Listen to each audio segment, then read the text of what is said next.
Энэ бол амьдралын ундрах. Эхэлсэн тэр цэгээс гайр үргэлжлэн. Гэн цагаахан тэмүүлэл. Гэвч хэн нэгэн тэмүүлэлд дургүй. Тэд зөвхөн байнд дуртай.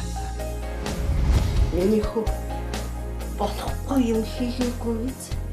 Чи мөх нарыг аад үзээд байгаа юм уу? Яагаад ийм гутамшигтай амьдрал өргөж байгаа юм бэ? Чиний хажууд байна штэ. Бүсгүй хүн тогтох нь бидгийг л чон тогтохгүй. Чи ийм новш байсан юм уу? Би хоёр нүдээр харсан. Хэвлээд би нэг хөвгтэй өрөвдөж. Та хоёрыг хүн амны хэрэгт сэжгэлж байна. Харнаа чамаг ирэхгүй байх гэж.